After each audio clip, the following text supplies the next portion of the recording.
The air in our living room that morning felt heavy, the kind of silence that holds secrets, judgment, and things you don't want to hear. The gold curtains fluttered slightly as the breeze came in through the half-open window, and I remember thinking how everything in that house shimmered except for me. It was supposed to be a special day, the day our parents announced the division of their wealth. I wasn't expecting much, of course. I'd always been the quiet one, the helper, the good daughter, who didn't demand anything. My sister Clara, on the other hand, was the star, beautiful, loud, and constantly surrounded by attention. Father sat in his favorite armchair, polishing his glasses with the slow, deliberate motion that always meant something serious was coming. Mother stood beside him, her hands resting on Clara's shoulder, not mine. "Lena," Father began, his voice calm but distant, "we've thought long and hard about this." My heart tightened. I wasn't sure if it was hope or fear, but something in me trembled. Mother smiled faintly and turned to Clara. "You've always been our pride. You deserve this reward." She opened a velvet box on the table. Inside lay a check for $1 million. The sight almost blinded me. Clara gasped theatrically, clutching her chest. "Oh my God, Mom, Dad, thank you," she cried, tears streaming down her face. I smiled weakly, clapping softly. "That's wonderful, Clara." Then Father cleared his throat again. "And for you, Lena." He reached under the table and pulled out a small, folded piece of cloth. He handed it to me carefully, as though it were fragile or sacred. When I unfolded it, my fingers trembled. It was an old, worn-out shirt, one of Father's from his college days. The color faded and threads hanging loose. I looked up, confused. I don't understand." Mother sighed. "You have a kind heart, Lena. You're strong and independent. You don't need money to survive. You'll make your own way." The words cut deeper than any blade. Clara laughed that cruel, bell-like laugh that always made me feel small. "Oh, come on, Mom. Give her something useful at least. A beggar should have clothes, right?" Everyone laughed except me. Even Father smirked. I felt my face burn. I held the shirt close to my chest, not because I loved it, but because it was the only thing I'd been given. Clara danced around the room with her check, already talking about the sports car she would buy, the trips she'd take, the designer bags she'd own. I stood there like a ghost, invisible in my own family.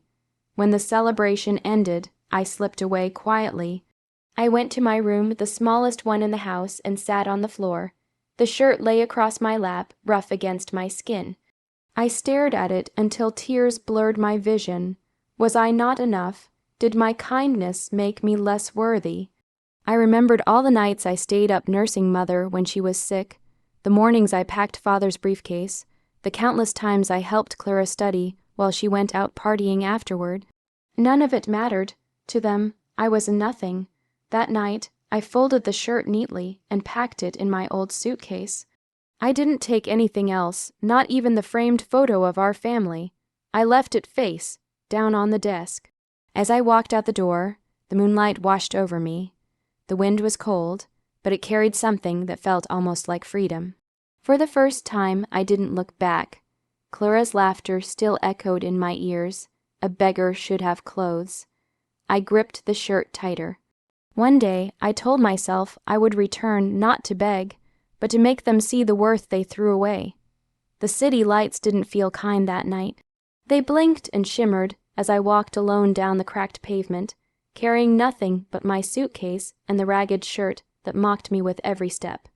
My parents' house was behind me, but their words followed like ghosts I couldn't silence. I didn't have a plan. I didn't even have hope, but I had one thing left: pride.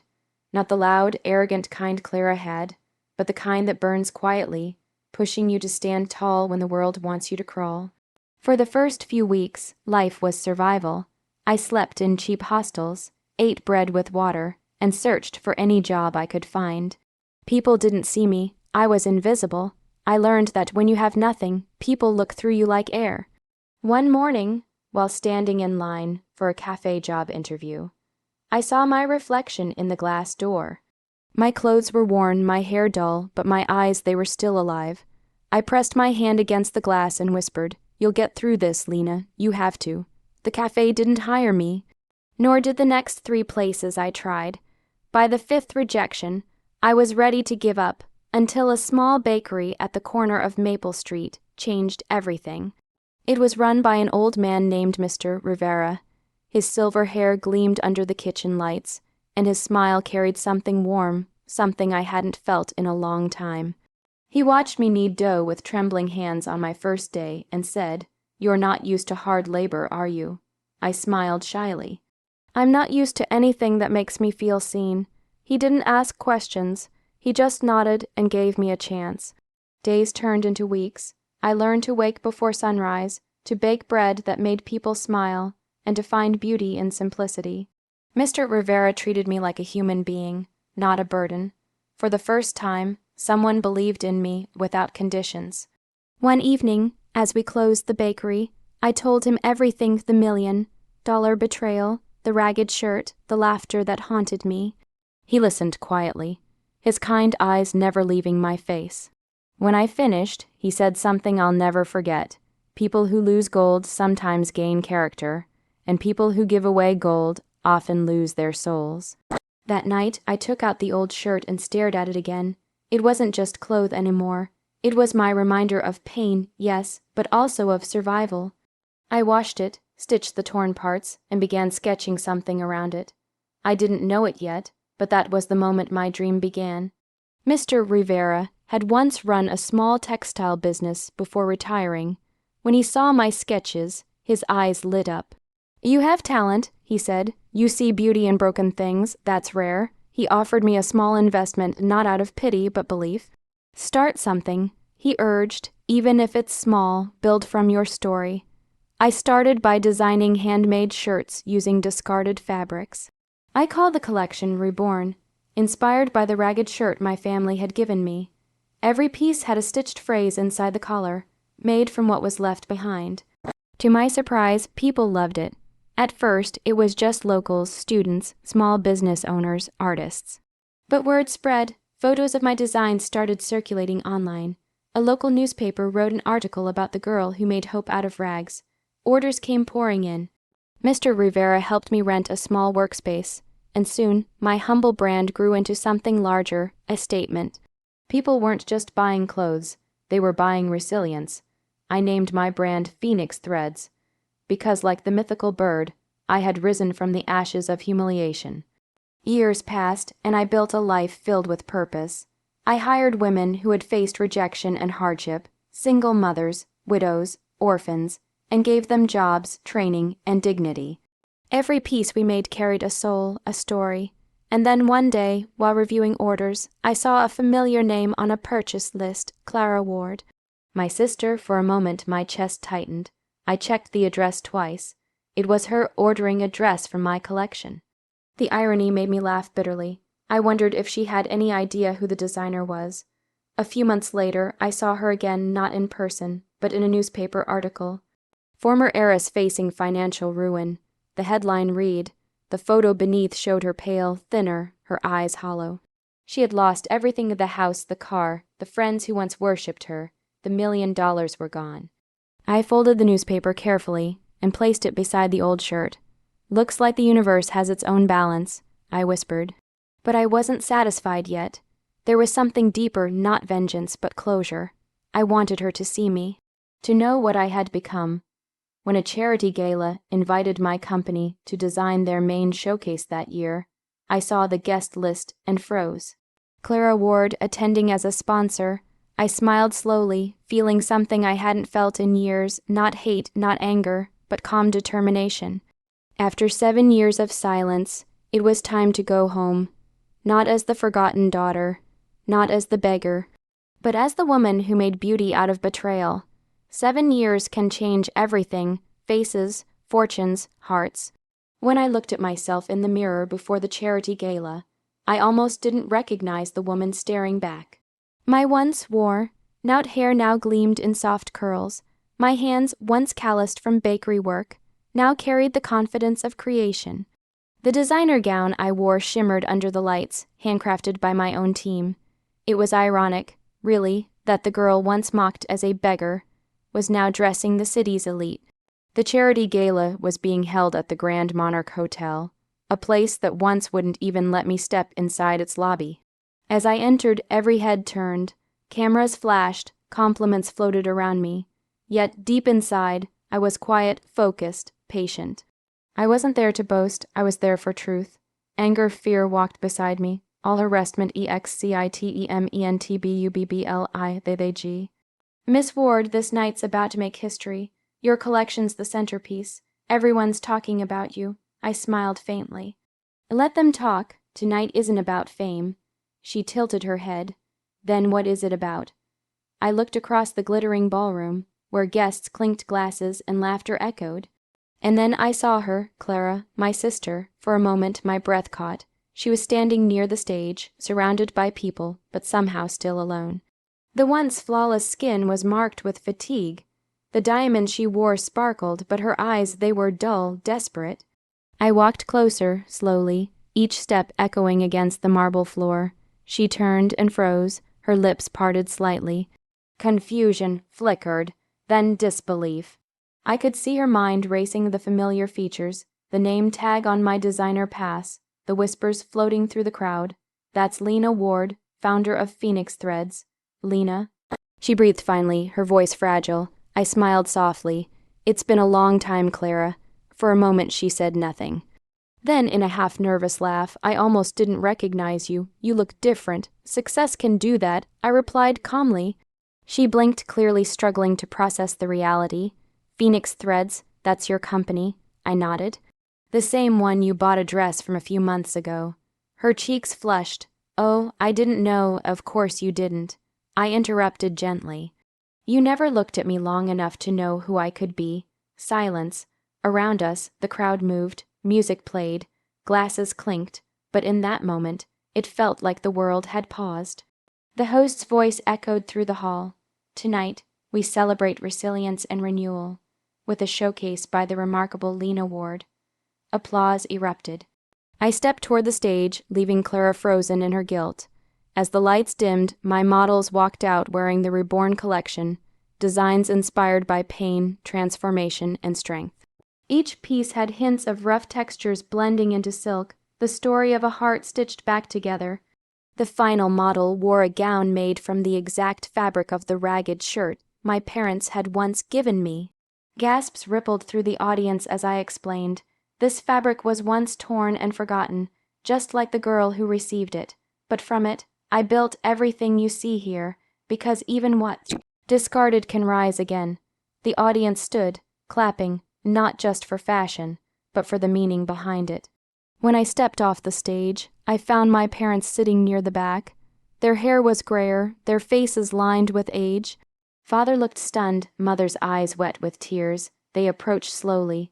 Lena, Father said hoarsely, we didn't know, we never thought, that I could survive without your $1 million. I asked quietly, you were right. I didn't survive, I lived. Mother's voice trembled. We made a mistake. I looked at them both, the people whose love had always been conditional. You made a choice, I said softly, and so did I. Clara stepped forward then, voice cracking. Lena, please, I didn't mean what I said back then. I was young, stupid. I held up a hand. Stop, don't rewrite the past to make it easier to live with. You meant every word, and I remember every word. Her eyes filled with tears. Then what do you want from me? I stared at her, the sister who once sneered at my pain, now trembling in front of me. Nothing, I said, not your apology, not your guilt. I just wanted you to see who I became, not because of you, but in spite of you. Clara's tears fell freely. I lost everything, Lena, the money, the house, the friends. Everything, I know, I said quietly. That's the thing about easy wealth, it leaves as easily as it comes. The music swelled again as guests came to congratulate me, shaking my hands, praising my work. Clara stood alone, her face pale under the golden lights. Before leaving, I leaned close and whispered, you once said a beggar should have clothes. Now I make them for the whole world. And then I walked away. Later that night, when the lights dimmed and the gala ended, I stood outside the hotel, looking up at the night sky. 7 years ago, I had walked out into the dark with nothing but pain and a ragged shirt. Tonight, I walked into the same darkness, but this time I carried peace. The past had come full circle, but revenge wasn't what I had found, it was release. Still, deep down, I knew there was one last thing to do, not for them, but for me. A final chapter that would close the wound forever. It was strange, the way silence feels after victory, not loud, not triumphant, but calm. A month after the gala, the newspapers still spoke my name. Phoenix Threads founder Lena Ward Stunn's charity gala with emotional collection. Every article mentioned the same phrase, from rags to resilience, but the headlines didn't matter anymore. I had already won the moment I looked into my sister's eyes and saw guilt instead of arrogance. Still, something inside me remained unsettled. Revenge, I realized, wasn't always about taking back what was stolen. Sometimes it was about deciding what kind of person you'd become once you finally could. A few weeks later, I received a call from a real estate agent. The Ward estate is going up for auction, he said. Would you be interested? For a moment, I didn't speak. That was our house, the one where laughter had been used as a weapon, where love had conditions, and where I was told a beggar should have clothes. Yes, I said finally, I'll take it. The price was high, but it was a fraction of what I'd earned in one season. Buying that house wasn't a financial decision. It was something else reclaiming my history. I didn't tell my family right away. I let the papers and signatures move silently. When everything was finalized, I returned one last time, not as a visitor, but as the owner. The front gates creaked when I pushed them open. The garden was overgrown, the paint peeling, the air heavy with memories. Inside, my parents sat in the same living room where, years ago, they had divided their wealth between $1 million check and a ragged shirt. Clara was there too, sitting quietly, her once browed face softened by defeat. Mother looked up first. "Lena," she whispered, "you came back." I nodded, "Yes, I did." Father stood awkwardly. "We heard you bought the house. Is that true?" "Yes," I said simply. "It's mine now." Clara's eyes widened. "Yours. Everything you see, the walls, the furniture, even the chandelier you used to brag about, it all belongs to me." No one spoke. The silence felt almost sacred. I walked toward the window, running my fingers along the edge of the frame where I'd once carved my initials as a child. "Funny," I murmured, "how time changes things. I used to think this house was the whole world. Now it's just bricks and dust." Father sighed heavily. "We made mistakes, Lena. We were blinded by pride. We thought money defined success." I turned to face them. "It did for a while.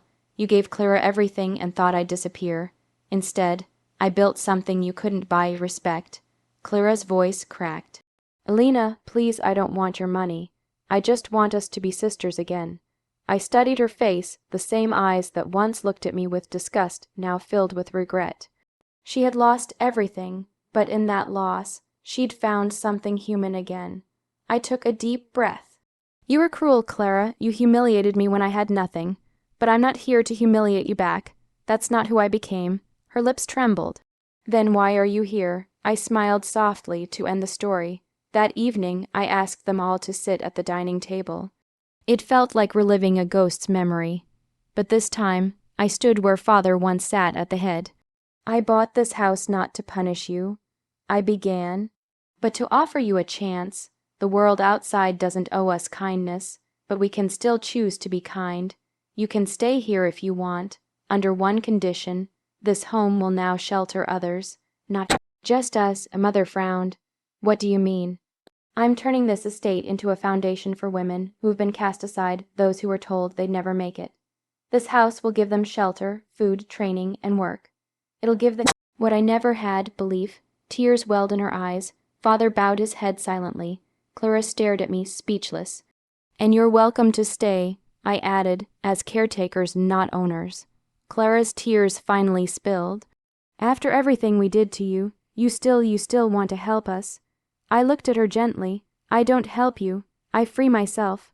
Forgiveness is the last thread I had left to stitch." That night, after everyone had gone to their rooms, I walked alone through the empty hallways. My footsteps echoed softly.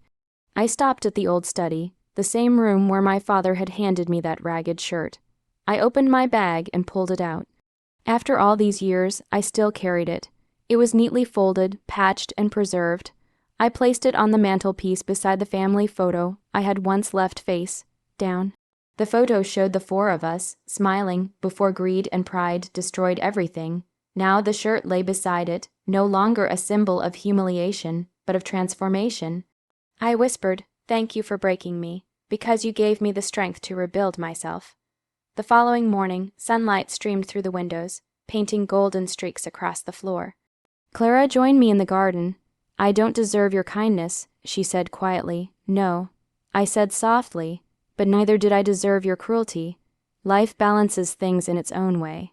She nodded, her voice barely above a whisper. "You really forgave me." I did, but forgiveness doesn't mean forgetting. It means I no longer let the pain define me. We stood in silence for a while. Then she said, "You've become someone incredible, Lena." I smiled, feeling the wind brush through my hair. "No, Clara. I just became who I was always meant to be, once I stopped trying to earn love that was never freely given." Months later, the Phoenix Foundation opened its doors. The press came again.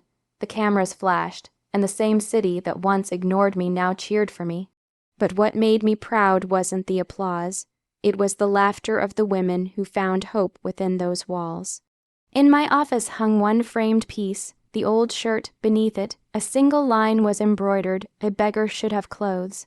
It was no longer an insult. It was a triumph, because I did have clothes now, ones I made myself, with hands that had known both pain and purpose. And sometimes, late at night, when I looked out the window of my new home, the same place where everything had once fallen apart, I smiled, not out of revenge, but peace. Because the sweetest revenge was not seeing them suffer. It was knowing that I no longer needed their approval to shine.